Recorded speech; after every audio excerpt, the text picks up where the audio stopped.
Hello students, कैसे हो आप। तो स्टूडेंट, जीएसटी के मैं आपको एमसीक्यू क्वेश्चंस करवा रहा हूँ। लास्ट टाइम पे मैंने जीएसटी के कुछ प्रोविजंस आपको बताए थे, कुछ मैंने एमसीक्यू क्वेश्चंस भी करवाए थे। तो इस वीडियो सीरीज के अंदर जिन बच्चों का अटेम्प्ट है जून 2022 के अंदर, उन्हें जीएसटी के इंपॉर्टेंट एमसीक्यू क्वेश्चंस में प्रैक्टिस करवा रहा हूँ। बट साथ ही साथ मेरी एक हम्बल रिक्वेस्ट होगी कि आप लोग खुद से भी ट्राई करें इन क्वेश्चंस को, क्योंकि खुद से आप ट्राई करोगे तो आपका एक अंडरस्टैंडिंग लेवल जो है वो बढ़ जाएगा।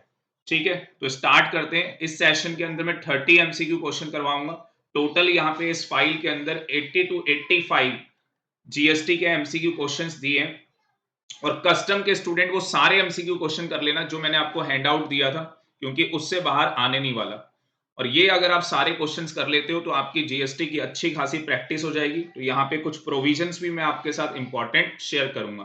तो जब आप वीडियो देख रहे हैं, प्लीज एक हम्बल रिक्वेस्ट होगी, कॉपी पेन लेके साथ में बैठ जाओ, क्योंकि कुछ चीजें मैं आपको नोट करवाऊंगा, वो चीजें आपको नोट भी करनी है। ठीक है, पहला क्वेश्चन स्टार्ट करते हैं। एक्स एंड कंपनी सप्लायर है, रजिस्टर्ड है जीएसटी के अंदर मेघालय में, और ये चाहता है want to opt composition levy, composition levy लेना चाहता है। तो एग्रीगेट लिमिट क्या होगी इसकी कंपोजिशन स्कीम की। हाँ जी, मेघालय के अंदर कंपोजिशन स्कीम लेने के लिए लिमिट क्या है, कोई बताएगा मुझे स्टूडेंट। तो देखो, मैं सिंपल वर्ड्स में आपको बताऊं तो मैंने एक सिंपल वर्ड्स में एक चीज आपको बताई थी।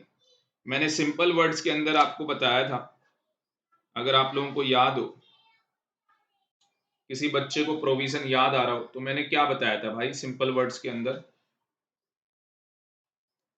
कि हमारे पास कंपोजिशन स्कीम लेने के लिए दो लिमिट है। एक तो अप टू 1.5 करोड़ की लिमिट है, ठीक है ना, 1.5 करोड़ जिसकी टर्नओवर होगी, टर्नओवर का मतलब एग्रीगेट टर्नओवर। और दूसरी हमारे पास लिमिट थी up to 75 lakh, up to 75 lakh. इसे 150 लाख भी बोल सकते हैं। हाँ, कई बार ऑप्शन में ये भी दिया होता है।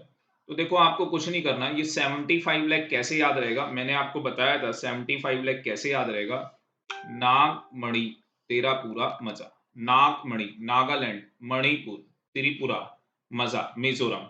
ठीक है, उसके बाद मैंने बोला था सूमा, सूमा से आपको याद रहेगा सिक्किम है, यूके भाई उत्तराखंड, मेघालय, मेघालय आ गया, देखो यहाँ पे मेघालय आ गया ना, और एपी से आपका अरुणाचल प्रदेश। ठीक है ना, तो total 8 special category of state है, total 8 special category of state है जहां पे 75 लाख की लिमिट है।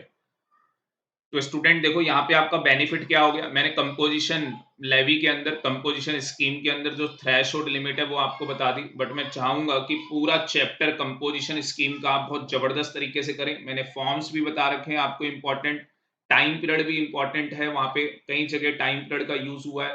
तो मैं चाहूंगा कि आप कंपोजिशन स्कीम वाला चैप्टर पूरा करके जाएं। मुझे ऐसा लगता है कम से कम 3 से 5 नंबर का ये चैप्टर एग्जाम में आ सकता है। तो इसका राइट आंसर होगा बी। अगला क्वेश्चन देखते हैं। Person making inter state supply from MP, MP से सप्लाई कर रहा है, which is not notified handicraft goods, वो नोटिफाइड गुड्स नहीं है, हैंडीक्राफ्ट गुड्स नहीं है। ठीक है जी। और क्वेश्चन में कहा जा रहा है compulsory required to get registration under GST. पहले क्वेश्चन को आपने समझना है। क्वेश्चन के अंदर क्या हो रहा है, एक पर्सन इंटर स्टेट सप्लाई कर रहा है, इंटर स्टेट सप्लाई जो वो कर रहा है यहाँ पे, वो एमपी से कर रहा है। ठीक है ना, मध्य प्रदेश से वो सप्लाई कर रहा है, और वो हैंडीक्राफ्ट गुड्स के अंदर वो कवर नहीं है, वो हैंडीक्राफ्ट गुड्स के अंदर कवर नहीं है। बात समझ में आ रही है। तो इसे बड़े बारीकी से आपने देखना है। उसके बाद वो कह रहा है उसके लिए क्या लिमिट होगी, उसके लिए क्या लिमिट होगी। अगर वो हैंडीक्राफ्ट गुड्स के अंदर स्टूडेंट अगर होता, अगर वो हैंडीक्राफ्ट गुड्स के अंदर होता, तो आपको पता है क्या लिमिट होगी। देखो यहाँ पे लिमिट बता रखी है। अगर आप गुड्स के अंदर हैं, अगर आप गुड्स के अंदर हैं, और अगर आप मणिपुर, मिजोरम, नागालैंड, त्रिपुरा, तो 10 लाख रुपए की लिमिट है। और अगर आप उत्तराखंड, मेघालय इन स्टेट के अंदर हैं तो 20 लाख की लिमिट है। और रेस्ट ऑफ द स्टेट के लिए 40 लाख रुपए की लिमिट है। रेस्ट ऑफ द स्टेट के लिए कितने की लिमिट है, 40 लाख की। ये ध्यान रखें, ये गुड्स के लिए लिमिट है। और सर्विस के लिए जो आपकी लिमिट है, वही नागमणि तेरा पूरा मजा, वहां पे 10 लाख। और बाकी रेस्ट ऑफ द स्टेट के लिए कितना है 20 लाख। इसका मतलब अगर आप चार्टर्ड अकाउंटेंट हैं, कंपनी सेक्रेटरी हैं और सर्विसेज सप्लाई कर रहे हैं तो आपके लिए जो लिमिट होगी वो 20 लाख रुपए की होगी। आपके लिए जो लिमिट होगी वो कितने की होगी 20 लाख रुपए की लिमिट होगी।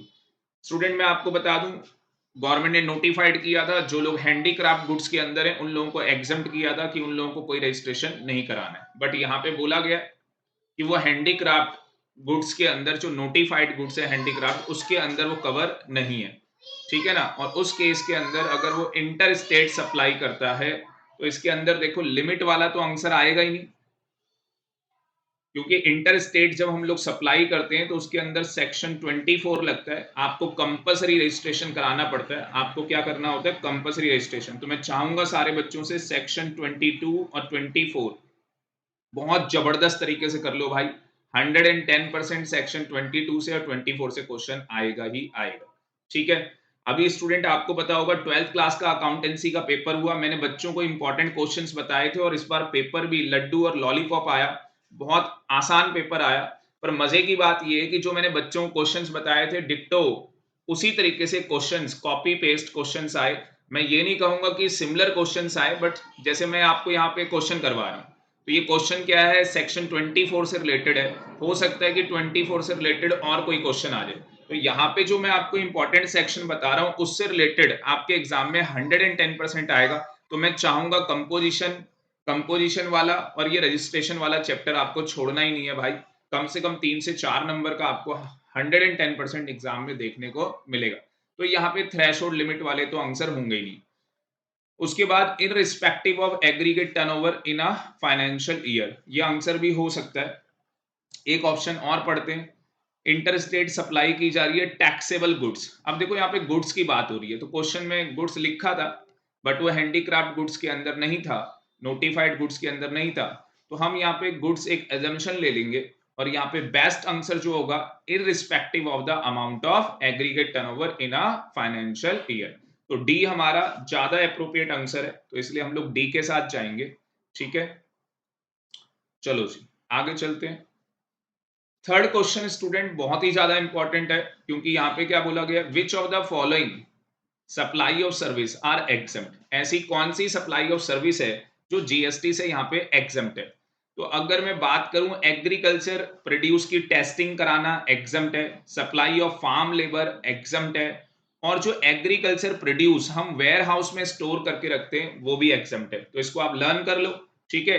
ये तीनों ही क्या है जीएसटी से एग्जम्प्ट है। अगर आप इन तीनों की क्या दे रहे हैं सर्विस दे रहे हैं तो ये तीनों ही जीएसटी से एग्जम्प्ट है। तो आंसर क्या होगा डी। अब यहां पे मैं एक पॉइंट आउट करवाना चाहूंगा स्टूडेंट, इंपॉर्टेंट बात, जीएसटी के अंदर कई जगह एग्जम्प्ट किया गया, जीएसटी के अंदर कई जगह एग्जम्प्ट किया गया। तो एग्जम्प्ट के कुछ प्रोविजन मैं आपके साथ शेयर करना चाहूंगा, ठीक है। स्टूडेंट ये मैंने पहले से आपके लिए नोट्स बना के रखे हैं, प्लीज आप इन्हें नोट डाउन कर लेंगे। सबसे पहले मैं आपको दिखाता हूं एजम्पशन फ्रॉम लीगल सर्विस। सबसे पहले लीगल सर्विस की बात करते हैं स्टूडेंट। जो भी लीगल सर्विस होंगी चाहे वो आर्बिट्रल ट्रिब्यूनल दे रहा हो या इंडिविजुअल एडवोकेट दे रहा हो या सीनियर एडवोकेट दे रहा हो, ये लीगल सर्विसेज कौन प्रोवाइड करवा रहा है, सर्विस प्रोवाइडर कौन है, आर्बिट्रल ट्रिब्यूनल, इंडिविजुअल एडवोकेट और सीनियर एडवोकेट। तो जो भी ये सर्विसेज किसको दे रहे हैं, सर्विस रिसिप्टेंट कौन है, किसको दे रहे हैं, किसी बिजनेस एंटाइटी को दे रहे हैं। अगर उसके ऊपर सेक्शन 22 और 24 एप्लीकेबल हो रहा है, अगर सेक्शन 22 और 24 उसके ऊपर एप्लीकेबल हो रहा है तो उस केस के अंदर इस बिजनेस एंटाइटी को क्या करना होगा, रिवर्स चार्ज के अंदर टैक्सेबल होगा, जीएसटी पे करना होगा। एक इंपॉर्टेंट बात यहां पे, अगर सीनियर एडवोकेट है अनदर इंडिविजुअल को सर्विस दे रहा है या फर्म ऑफ एडवोकेट को सर्विस दे रहा है तो भी टैक्सेबल होगा। इसका मतलब कि इसके अलावा अगर आर्बिट्रल ट्रिब्यूनल ने let's take a example individual को सर्विस दी, आपको सर्विस दी, या इंडिविजुअल एडवोकेट ने आपको सर्विस दी या सीनियर एडवोकेट ने आपको सर्विस दी, तो उस केस के अंदर स्टूडेंट बताओ क्या होगा, एग्जम्प्ट हो जाएगा। उस केस के अंदर क्या हो जाएगा, एग्जम्प्ट हो जाएगा। या arbitral tribunal central government, state government, union territory, local authority या कोई भी गवर्नमेंट एंटाइटी को सर्विस दे रहा है तो भी एग्जम्प्ट हो जाएगा। बात समझ में आ रही है? या सेक्शन 22 और 24 के अंदर नहीं आ रही वो बिजनेस एंटाइटी, तो भी एग्जेम्प्ट हो जाएगा। तो मैं यहाँ पे केवल आपको टैक्सेबल बता रहा हूं, इसका मतलब जो मैंने आपको बताया है बस आपको वो लर्न करना है, उसके अलावा कोई भी लीगल सर्विस किसी को भी दी जाएगी भाई वो एग्जेम्प्ट है। तो सिंपल हो गया ही नहीं हो गया? तो मैंने यही कहा आपसे, आर्बिट्रल ट्रिब्यूनल, इंडिविजुअल एडवोकेट या सीनियर एडवोकेट अगर किसी बिजनेस एंटाइटी को सर्विस देते हैं और उनके ऊपर सेक्शन 22 और 24 एप्लीकेबल होता है तो टैक्सेबल है। और सीनियर एडवोकेट में एक बात और याद रखनी है कि अगर ये अनदर इंडिविजुअल एडवोकेट को या फॉर्म ऑफ एडवोकेट को सर्विस दे रहे हैं तो टैक्सेबल होगा। इसके अलावा क्या होगा? एग्जम्प्ट हो जाएगा। कुछ भी हो भाई, इसके अलावा एग्जम्प्ट हो जाएगा। आगे बढ़ते हैं। इसके अंदर देखो, ये मैंने इंपॉर्टेंट आपके लिए मार्क किया है, एग्जाम में 100% आएगा इसमें से। अब मैं ट्रांसपोर्ट सेक्टर की बात करना चाहता हूं आपसे, जहां पे ट्रांसपोर्ट सेक्टर के अंदर हम पैसेंजर की बात कर रहे हैं। ट्रांसपोर्ट सेक्टर में हम लोग किसकी बात कर रहे हैं? पैसेंजर की हम लोग बात कर रहे हैं। सबसे पहले हम रोड ट्रांसपोर्ट की बात करना चाहते हैं। तो रोड ट्रांसपोर्ट के अंदर हम लोग बस ले रहे हैं। अगर एसी बस होगी तो भाई टैक्सेबल हो जाएगा। अगर एसी बस होगी तो टैक्सेबल हो जाएगा। अब मुझे बताओ, अगर नॉन एसी होगी तो क्या होगा? टैक्सेबल नहीं होगा। तो मैंने नॉन एसी का यहाँ पे बताया नहीं। आप कहोगे सर ये नॉन एसी आपने लिखा है, भाई ये टूरिज्म के लिए लिखा है या हायर के लिए लिखा है? अगर टूरिज्म पर्पस के लिए नॉन एसी बस यूज हो रही है या हायर किया है आपने, जैसे मैरिज वैरेज होती है उसमें हम लोग हायर कर लेते हैं, ठीक है ना, तो उस केस में चाहे फिर भाई वो एसी वाली हो चाहे नॉन एसी वाली हो वो टैक्सेबल होगी। तो मैं यहाँ पे बस आपको टैक्सेबल बता रहा हूँ, जो मैं नहीं बता रहा वो सारा एग्जम्प्ट है भाई, ठीक है। बस का हो गया। अब अदर देन बस कर लो, जैसे ये मीटर कैप हो गए, ऑटो रिक्शा हो गए। तो इस केस में भाई अदर देन बोला है, तो अगर वो मीटर कैप नहीं है, अगर वो ऑटो रिक्शा नहीं है, ओला उबर से आप लोग जा रहे हो तो भाई टैक्सेबल है, जीएसटी लगता है। अगर वो मीटर कैप है तो टैक्स, तो उस केस में फिर टैक्सेबल नहीं होगा। बात समझ में आ रही है या नहीं आ रही है? मुझे बता दो। हाँ जी, ये स्टूडेंट आपको नोट करना है, प्लीज नोट कर लो। ये आपको क्या करना है? नोट करना है, ठीक है। आगे बढ़ते हैं, आगे बढ़ते हैं भाई।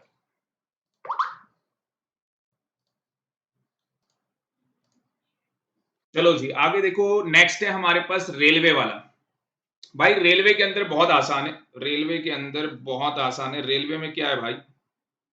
हाँ जी, रेलवे के अंदर अगर आप ध्यान से देखोगे तो फर्स्ट क्लास एसी और एसी कोच टैक्सेबल है। फर्स्ट क्लास एसी और एसी कोच क्या है भाई? टैक्सेबल। उसके अलावा अगर कोई भी होगा भाई, चाहे आप मेट्रो से जाओ, चाहे मोनो रेल से जाओ, चाहे किसी से भी जाओ भाई, एग्जम्प्ट है, एग्जम्प्ट है, एग्जम्प्ट है। वाटर देख लो भाई, पानी से भी आप लोग क्या कर सकते हो? ट्रांसपोर्ट सेक्टर के अंदर जा सकते हो। तो उस केस के अंदर पानी में बस वेसल लिया गया है, जो टूरिज्म पर्पस के लिए वेसल यूज होगी बस वही टैक्सेबल होगा। उसके अलावा भाई टैक्सेबल होना ही नहीं, चाहे इनलैंड वाटर की फैसिलिटी लो चाहे कोई भी लो। एयर का भाई बहुत इंपॉर्टेंट है, एयर का मैं आपको दिखाना चाहूंगा। एयर के लिए आपको क्या करना है? एयर के लिए आप यहाँ पे आ जाओ। एयर के लिए एक मिनट रुक जाओ।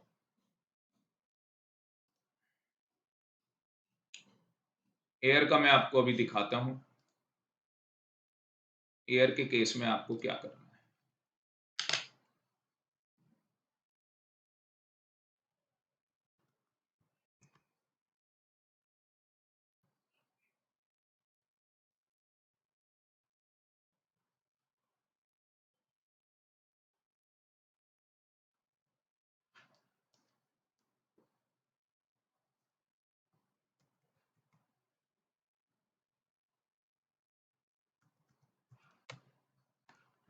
ये देखो, एयर के केस में आपको क्या करना है भाई? बहुत ज्यादा इंपॉर्टेंट है, बहुत ही ज्यादा। आप लोग ट्रांसपोर्टेशन कर रहे हो किसके थ्रू भाई? एयर के थ्रू। अगर आप लोग ट्रांसपोर्टेशन एयर के थ्रू कर रहे हो और अगर आप इम्बार्क कर रहे हो या टर्मिनेट कर रहे हो, ठीक है ना, टर्मिनेट कर रहे हो इन इन लोकेशन से, ये आपके प्लेस ऑफ सप्लाई है, ठीक है। या तो यहां से इम्बार्किंग कर रहे हो या टर्मिनेशन हो रहा है, तो इन केसेस के अंदर आपका जो जीएसटी है भाई वो एग्जम्प्ट किया गया। आपका जो जीएसटी है वो क्या किया गया है भाई? एग्जम्प्ट किया गया। आप साफ साफ देख सकते हो, बाकी का मैंने आपको करवा दिया। तो एयर के केस में आप इन जगह को याद कर लेना, ये सारे नाम आप याद कर लेना स्टेट के। अगर आप इन जगह से क्या करोगे, एम्बार्क करोगे या टर्मिनेशन करोगे, यहां से एरोप्लेन जाएगा या वहां पे टर्मिनेट करेगा तो एग्जेम्प्ट हो जाएगा। अदर केसेस के अंदर भाई टैक्सेबल होगा, और अदर केसेस में जब टैक्सेबल होगा भाई तो ये बात एक इंपॉर्टेंट जो आपको ध्यान रखनी है, अगर इकोनॉमिक क्लास है भाई तो 5% का जीएसटी लगता है, बिजनेस क्लास है तो भाई 12% जीएसटी लगता है, जिसमें आईटीसी मिल जाएगा, जिसमें आईटीसी मिल जाएगा। जैसे मान लो मुकेश अंबानी है भाई, बिजनेस क्लास से जा रहा है तो 12% का उसमें क्या है, जीएसटी लग जाएगा, और रिलायंस की कंपनी को उसका आईटीसी मिल जाएगा, और किसी केस में किसी को भी उसका आईटीसी नहीं मिलना। बाकी सारे रेट याद रखना, 5% है, क्योंकि एग्जाम के अंदर ये आ सकता है। ठीक है, एग्जाम के अंदर ये आ सकता है।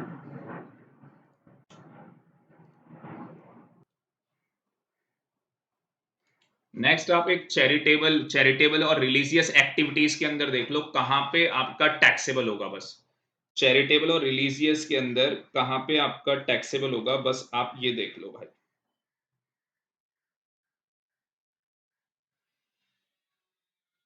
एक बार इसको रीड कर लो बहुत बढ़िया तरीके से।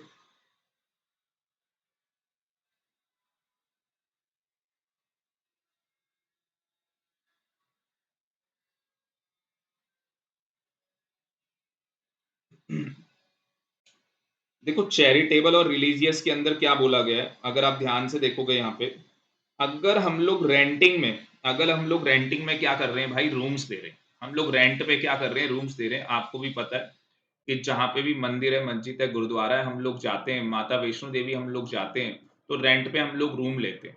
अगर वहां पे रूम का किराया भाई 1000 रुपए पर डे, ये याद रखना, 1000 रुपए पर डे से ज्यादा होगा तो जीएसटी चार्ज होगा। 1000 रुपए पर डे से ज्यादा होगा तो जीएसटी चार्ज होगा। मोर देन 1000 लिखा है, मतलब 1000 रुपए से ज्यादा होना चाहिए। ठीक है, 1000 या 1000 रुपए से ज्यादा होना चाहिए, ऐसा ही है। मोर देन 1000 बोला है ना, मोर देन क्या बोला है, मोर देन 1000 बोला हुआ है। और यहाँ पे एक बार आप पढ़ लेंगे लास्ट में, तो ये आपको थोड़ा सा याद रखना है। मैं आपको बताता हूँ क्या क्या यहाँ पे क्या होने वाला है। ये यहाँ पे ना थोड़ा सा आप इसको रेक्टिफाई कर लेना। अगर 1000 रुपए अगर 1000 रुपए पर डे या उससे ज्यादा होगा, 1000 रुपए या पर डे उससे ज्यादा होगा तो भाई टैक्सेबल हो जाएगा, तो टैक्सेबल हो जाएगा, ये ध्यान रखना। ठीक है, उसके बाद जो रेंटिंग है, जो प्रेमिसेस वो लोग रेंट पे देते हैं, ठीक है, आसपास की जगह जो वो रेंट पे देते हैं, उसका क्या बोला है, 10,000 रुपए। और और अगर आप देखोगे क्या बोला है, मोर। ठीक है भाई, ये भी पर डे का है, ये भी पर डे का था, ये भी पर डे का है। और जो दुकानें रेंट पे दी जाती हैं, ठीक है, उनका 10,000 रुपए और उससे ज्यादा पर मंथ बोला है, तो यहाँ पे पर मंथ है। बस इन केसेस के अंदर टैक्सेबल होने वाला है। तो जो रूम रेंट पे मिल रहे हैं भाई 1000 रुपए या उससे ज्यादा के होंगे तो टैक्सेबल हो जाएंगे। ठीक है, इसको ध्यान से कर लेना। ये यहाँ पे मोर देन लिखा हुआ है पर मैंने सही करवा दिया आपको। उसके बाद जो रेंटिंग और प्रेमिसेस की जाती, कम्युनिटी हॉल ये सब दिए जाते हैं, जो ओपन एरिया वहां पे, तो उसका भी कितना बोला हुआ है भाई, 10,000 रुपए पर डे। 10,000 रुपए पर डे या उससे ज्यादा तो टैक्सेबल होने वाला है। और जो दुकानें रेंट में मिलती हैं वो 10,000 रुपए या उससे ज्यादा पर मंथ बोला हुआ है। इसके अलावा भाई जो भी कुछ है सब कुछ एग्जम्प्ट हो जाएगा। इसके अलावा जो भी कुछ है वो सब कुछ क्या हो जाएगा, एग्जम्प्ट कर दिया जाएगा। एक मैं आपको और इम्पोर्टेंट बता देता हूँ, होटल वाला। एक और इम्पोर्टेंट आपको होटल वाला बता देता हूँ भाई। होटल वाले में क्या है देखो, होटल वाला आपको बता देता हूँ। होटल वाला क्या है भाई, जो रेंट पे होटल लेते हैं ना, अगर 1000 रुपए या उससे कम का होगा, अगर 1000 रुपए या उससे कम का होगा, अगर 1000 रुपए या उससे क्या होगा भाई, कम का होगा, तो उस केस पे जीएसटी क्या है, एग्जम्प्ट है। उस केस पे क्या है, जीएसटी एग्जम्प्ट है। बात समझ में आ रही है? चलो अब एमसीक्यू क्वेश्चन की तरफ चलते हैं। तो कुछ चीजें मैंने आपको इंपॉर्टेंट बता दी है, प्लीज इनको ढंग से कर लेंगे आप। चौथे क्वेश्चन में आ जाओ। चौथा क्वेश्चन क्या है भाई, अब थोड़ा सा स्पीड में करेंगे, आप लोग क्वेश्चन खुद भी पढ़ेंगे, आप लोगों को क्वेश्चन खुद भी पढ़ना है। तो नारायण गोयल है भाई, बुक किया है रूम, देखो रेंट पे रूम बुक कर दिया, ओ आ गया भाई, क्वेश्चन आ गया। रेंट पे रूम बुक कर दिया, आपसे सीधे सीधे देख लो क्या पूछा है, जीएसटी नॉट पेबल। तो मैंने अभी आपको बताया कि 1000 रुपए या उससे कम होगा, 1000 रुपए या उससे कम होगा। देखो मैंने अभी यहाँ पे आपको बताया पर डे का 1000 रुपए या उससे कम होगा। तो यहाँ पे भाई कौन सा वाला कम है? ऑप्शन ए, सीधे आंसर हो गया आपका। बात समझ में आ रही है? चौथे का ए हो गया। पांचवें में आ जाओ भाई, आईटीसी। भाई आईटीसी का चैप्टर नहीं छोड़ना है। आईटीसी नॉट अवेलेबल, कौन से केस के अंदर आईटीसी नहीं मिलेगा? हाँ जी, जल्दी से बताएंगे कौन से केस के अंदर आईटीसी नहीं मिलेगा। जब आप सर्विस दे रहे हैं भाई कंपोजिशन स्कीम में, तो आईटीसी कहाँ मिलता है? फ्री सैंपल में आईटीसी नहीं मिलता, पर्सनल कंजप्शन आईटीसी नहीं मिलता। तो भाई इसका आंसर भी डी हो जाएगा, तीनों केस के अंदर आईटीसी नहीं मिलने वाला। अगला क्वेश्चन क्या आ गया भाई? एक बंदा है, रजिस्टर्ड पर्सन है। क्वेश्चन पढ़ना है स्टूडेंट मेरे साथ साथ, मैं थोड़ा स्पीड में करवा रहा हूँ बेटा, क्योंकि आपका टाइम बहुत प्रीसियस है। सप्लाई हो रही है टैक्सेबल गुड्स की अनरजिस्टर्ड पर्सन को, ठीक है ना? तो रजिस्टर्ड पर्सन किसको सप्लाई कर रहा है? अनरजिस्टर्ड पर्सन को सप्लाई कर रहा है। टैक्स इनवाइस इशू करने की कोई जरूरत नहीं है, टैक्स इनवाइस इशू करने की कोई जरूरत नहीं है। और आपको इसके अंदर बताया था 200 रुपए से कम होगा। अगर 200 रुपए से कम का है तो भाई उस केस में आपको टैक्स इनवाइस इशू करने की कोई जरूरत नहीं है। तो ये देखो 200 वाला भी प्रोविजन दिया है, पर 200 से कम होगा तो आपको जरूरत नहीं है, ठीक है? उसके बाद various taxes subsumed GST to make one nation one tax. Out of the following determine which of the taxes are subsumed in GST. भाई ये तो लड्डू और लॉलीपॉप क्वेश्चन पूछ लिया इंस्टीट्यूट ने। हाँ जी, बताओ मुझे। Determine which of the following taxes subsumed in GST. कौन सा टैक्स है इसमें से जीएसटी के अंदर सबस्यूम्ड हो गया है? हाँ जी, मैंने सारे ऑप्शन आपको दिखा दिए। देखो अभी तक कस्टम ड्यूटी सबस्यूम्ड नहीं हुई है नालायक को, अभी तक कस्टम ड्यूटी सबस्यूम्ड नहीं हुई है। लॉटरी का बताओ भाई, लॉटरी का, लॉटरी का। तो लॉटरी यहाँ पे हमारी सबस्यूम्ड हो चुकी है, लॉटरी हमारी सबस्यूम्ड हो चुकी है, ये याद रखना भाई। इन्वायरमेंट टैक्स अलग है बेटा, तो आंसर क्या आ जाएगा? ए। इंपॉर्टेंट मार्क कर लेना इस क्वेश्चन को भाई, ऐसे क्वेश्चन बहुत इंपॉर्टेंट होते हैं, ठीक है ना? उसके बाद क्या है? Services by way of transportation आ गया भाई। रेल का ट्रांसपोर्टेशन एग्जम्प्ट भाई, रेल का ट्रांसपोर्टेशन एग्जम्प्ट भाई, जल्दी बताओ इसका। देखो पल्सेस और मिलिट्री इक्विपमेंट लेके जाओगे तो एग्जम्प्ट होगा, पल्सेस और मिलिट्री इक्विपमेंट लेके जाओगे तो एग्जम्प्ट होगा, तो ऑप्शन ए, ठीक है? नाइन्थ में आ जाओ, service by way of warehouse. Warehouse की सर्विस क्या होगी भाई? एग्जम्प्ट होगी जीएसटी से। कौन से केस के अंदर एग्जम्प्ट होगी? हाँ जी, कौन से केस के अंदर एग्जम्प्ट होगी? टी में एग्जम्प्ट है, जैगरी में एग्जम्प्ट है, बीटल व्हील्स के अंदर एग्जम्प्ट है भाई, ठीक है? प्रोसेसिंग कैशू नट्स के अंदर एग्जम्प्ट नहीं है। तो आंसर क्या हो गया भाई? डी। 10 में आ जाओ भाई, GST is not payable by a recipient of service. कौन से केस में रिसिपिएंट ऑफ सर्विस को जीएसटी पे नहीं करना है? हाँ जी, पहला है service provided by sponsorship service है भाई, आरसीएम लग जाता है भाई। रिसिपिएंट का पूछ रहा है मतलब आरसीएम की बात कर रहा है, आरसीएम बात कर रहा है मतलब 9(3) है भाई, और एक सेक्शन था 9(4), ठीक है ना? तो 9(3) के अंदर बात ये भाई, आरसीएम का क्वेश्चन 100% आना है, पहली बता दूं, 110% आना है आरसीएम का, ठीक है भाई? देखो डायरेक्टर वाले में नहीं आएगा भाई, यहाँ पे नहीं लग पाएगा आरसीएम, ठीक है? Services by department of post bye way of speed post, भाई इसमें भी नहीं लग पाएगा। और रिकवरी एजेंट में तो भाई आरसीएम लगता है। तो सेकंड थर्ड किस में लिखा है? Second third, answer C. आ गई बात समझ में भाई? अगला आ जाओ भाई, सीटीपी पक्का आना है भाई, 110% सीटीपी का प्रोविजन आना ही आना है, पहले ही बता दूं आपको। सीटीपी क्या बोला हुआ है? Not involve in making taxable supplies और सर्विस नोटिफाइड हैंडीक्राफ्ट, इसके अंदर वो इन्वॉल्व नहीं है। विच of the following statement is true? कौन सी स्टेटमेंट है जो इसमें से ट्रू है? पढ़ लो भाई, पढ़ना है स्टूडेंट, पढ़ना है बेटा।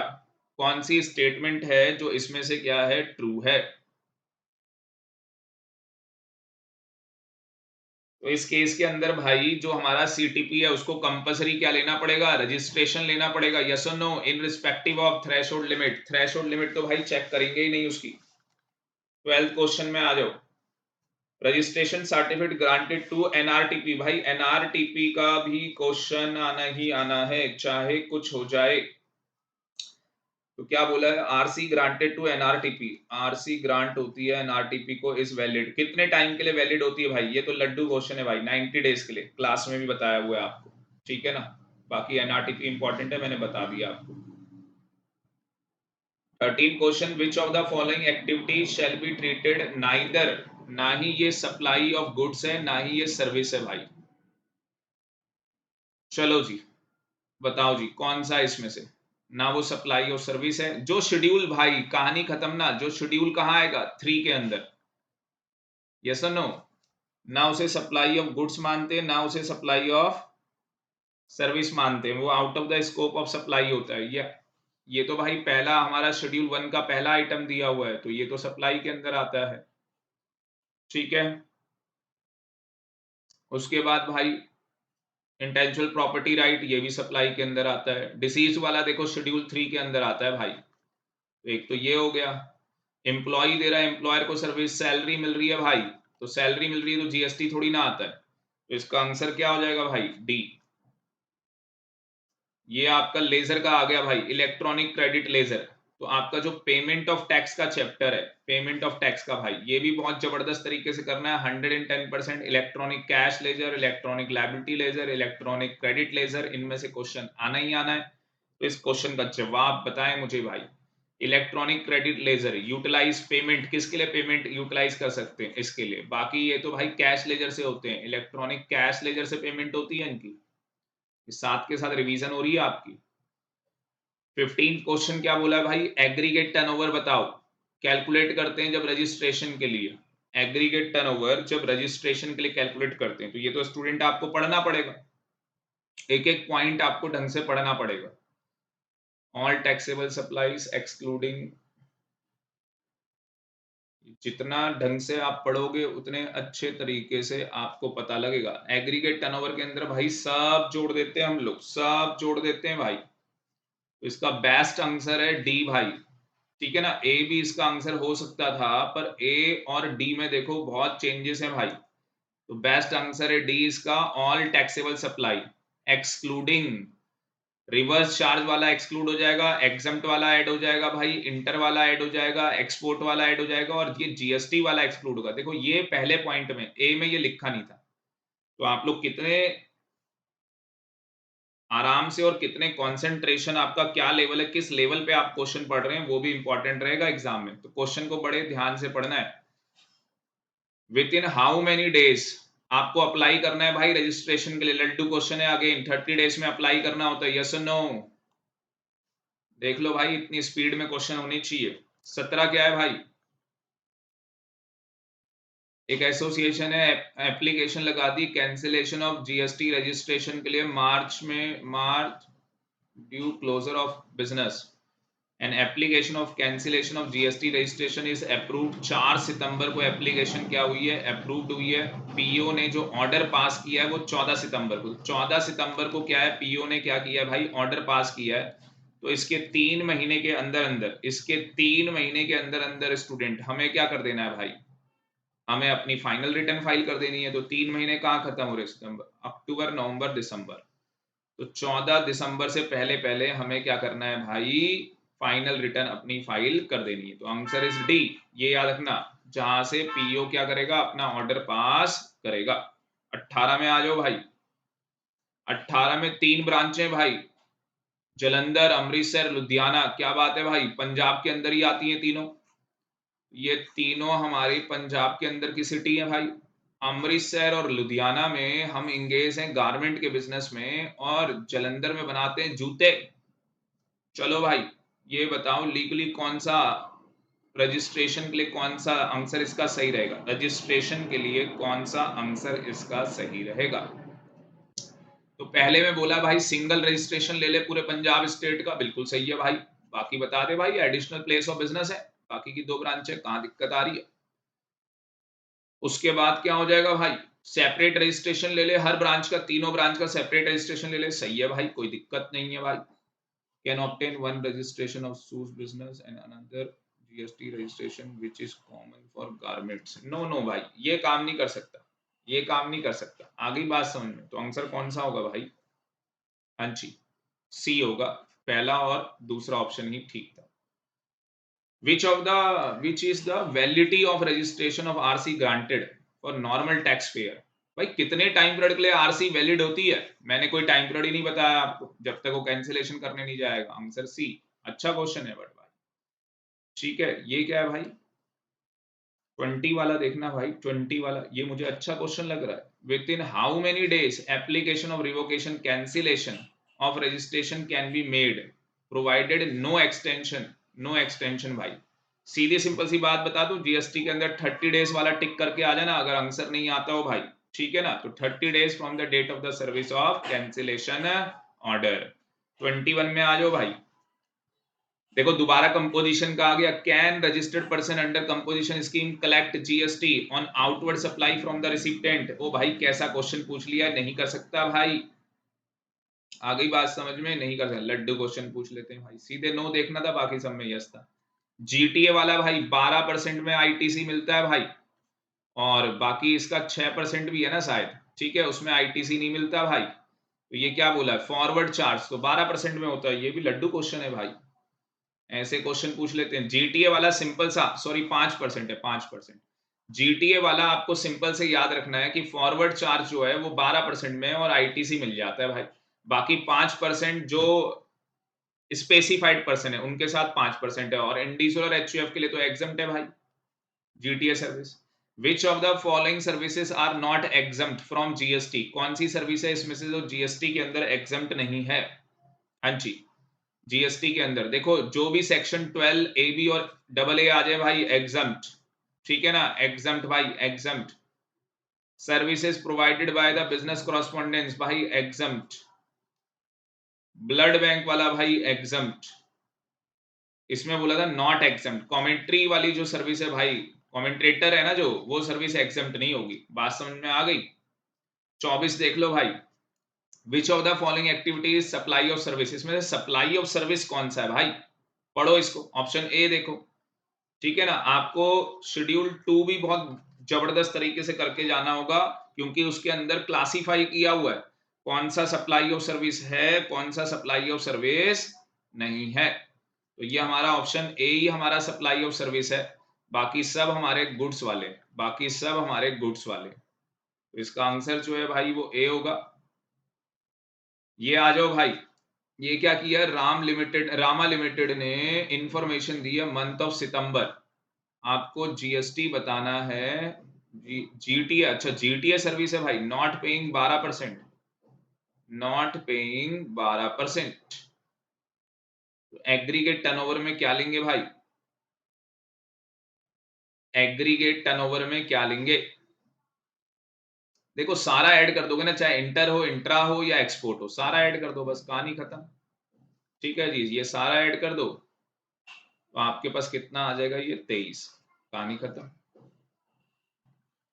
26 देख लो भाई, रजिस्टर्ड ऑफिस है पी लिमिटेड का, रजिस्टर्ड ऑफिस है under the companies act state of Maharashtra में, ordinary course of business of its taxable goods, और वेयर हाउस है भाई तेलंगाना में स्टोर करने के लिए। What will be the place of business of P limited under the GST? P limited का place of business क्या होगा भाई? दोनों ही होंगे। देखो ये प्रिंसिपल प्लेस ऑफ बिजनेस हो जाएगा, और तेलंगाना वाला क्या हो जाएगा, एडिशनल प्लेस ऑफ बिजनेस हो जाएगा। 26 का सी भाई, 26 का C. An assumption supply include, assumption के अंदर कौन सी सप्लाई इंक्लूड होती है भाई? अजम्पशन के अंदर, ये मैंने देखो लास्ट लेक्चर में आपको एग्जाम सप्लाई करवाया था, तो बच्चों ये आपको खुद से आना चाहिए। पहला ऑप्शन पढ़ लो, पहला ऑप्शन पढ़ लो भाई, दूसरा ऑप्शन पढ़ लो भाई, दूसरा ऑप्शन भी पढ़ लो भाई, और तीसरा भी पढ़ लो भाई। तो ये आपको खुद से आना चाहिए, बताऊं या नहीं बताऊं?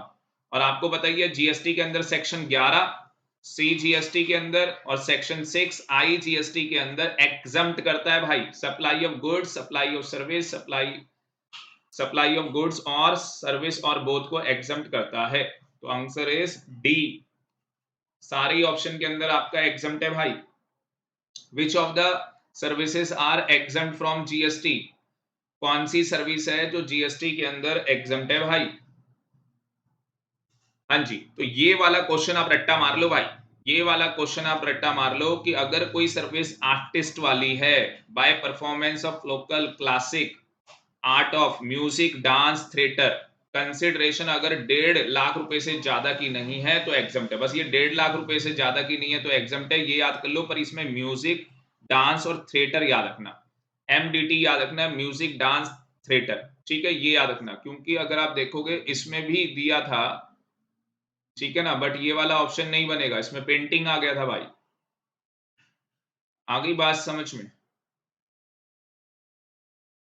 और इसके अंदर भाई सी वाले ऑप्शन में एक्सीड आ गया था, तो इसलिए ये वाला आंसर नहीं बनेगा। तो डज नॉट एक्सीड था, ये पक्का आएगा एग्जाम में, बता रहा हूं आपको।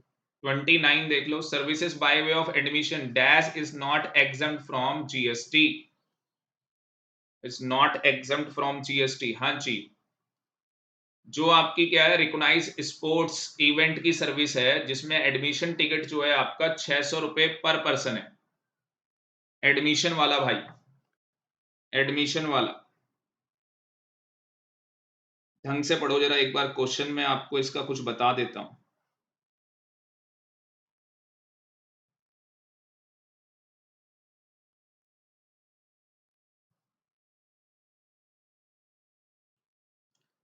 एक तो देखो मैं आपको बता देता हूं, जब इंटरटेनमेंट की बात हो, जब किसकी बात हो भाई, इंटरटेनमेंट की बात हो, और म्यूजिक डांस और थिएटर के अंदर मैंने आपको बोला 1.5 लाख रुपए तक की सर्विस है, तो उस केस के अंदर क्या होगा भाई, एग्जम्प्ट होगी, एग्जम्प्ट होगी।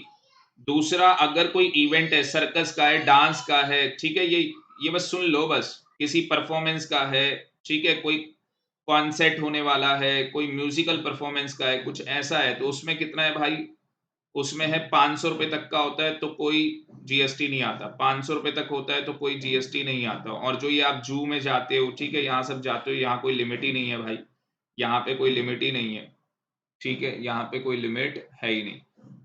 तो अगर आप देखो ये तीनों के अंदर तो भाई साहब, इन तीनों की अगर मैं बात करूं तो इनके अंदर कोई लिमिट ही नहीं है, क्योंकि ये जू फैसिलिटीज के अंदर आते हैं, तो इनके अंदर नो लिमिट, ये आप याद कर लेंगे, ठीक है ना, इनके अंदर कोई लिमिट नहीं है स्टूडेंट। और इसके अंदर रिकॉग्नाइज स्पोर्ट्स इवेंट है जिसका एडमिशन टिकट का कॉस्ट 600 रुपए है, तो ये एग्जम्प्ट नहीं होगा भाई, ये तो टैक्सेबल है, चाहे कितने भी रुपए होता, ठीक है ना, कितने भी, क्या मतलब 500 रुपए, सॉरी 500 रुपए से, कौन सा वाला है, स्पोर्ट्स इवेंट है ना, हाँ 500 रुपए, 500 रुपए तक होता तो नहीं होता भाई, तो एग्जम्प्ट हो जाता। तो अगर 500 रुपए से क्या होगा, ज्यादा होगा तो टैक्सेबल हो जाएगा, बस ये याद रख कर लो। जो कोई सा भी स्पोर्ट्स इवेंट हो ना, बस 500 रुपए से ज्यादा होगा टैक्सेबल हो जाएगा, बस इतना याद रख लो, ठीक है। और आर्टिस्ट वर्क के अंदर म्यूजिक डांस और थिएटर में जो होता है उसमें बस 1.5 लाख रुपए तक एग्जम्प्ट होता है, उससे ज्यादा होगा तो टैक्सेबल हो जाएगा, बस ये याद रख लो, ठीक है। लास्ट क्वेश्चन करवा रहा हूँ डिस्काउंट का भाई, बताना चाहूंगा जो वैल्यूएशन का चैप्टर है जिसमें सेक्शन 15 है, मैंने बोला भी था, रूल्स भी कर लो उसके, बहुत ज्यादा इंपॉर्टेंट है। तो discount is given after supply effective deducted from the value of supply, ये बता दो जी, वेरी वेरी इंपॉर्टेंट, सप्लाई का चैप्टर पहले ही बता रहा हूं आप, वेरी वेरी इंपॉर्टेंट। तो such discount is given as per the agreement, बिल्कुल सही बात है भाई, अलाउड हो जाएगा। अगर वो लिंक्ड है इनवाइस के साथ तो भी अलाउड हो जाएगा, प्रपोर्शनेट उसका आईटीसी रिवर्सल होगा तो भी अलाउड हो जाएगा, तो आंसर इज डी। तो यहाँ पे स्टूडेंट मैंने आपको 30 क्वेश्चंस करवा दिए, साथ में मैंने आपको प्रोविजंस भी बता दिए, कुछ इंपॉर्टेंट चैप्टर जो मैंने आपको बताए, प्लीज वो करके जाएं। और ये मेरे को 80 टू 85 एमसीक्यू क्वेश्चंस हैं जो फाइल मैंने आपको दे रखी है, और अगर आप लोगों के पास फाइल नहीं है तो मेरे नंबर पे 9560054440 पे मुझे व्हाट्सएप कर सकते हैं और मैं आपको फाइल सेंड कर दूंगा। और जो बच्चा पहली बार ये लेक्चर देख रहा था भाई, मैंने कम से कम 5-6 लेक्चर ले लिए, रिविजनरी 5-6 से ज्यादा ही ले लिए हैं वैसे, तो वो सारे लेक्चर्स अगर आप कंप्लीट कर लेते हो तो 110% आपका पेपर एग्जाम्ट हो जाएगा। तो बी पॉजिटिव। आज के लिए इतना ही, थैंक यू वेरी मच, फिर मिलेंगे।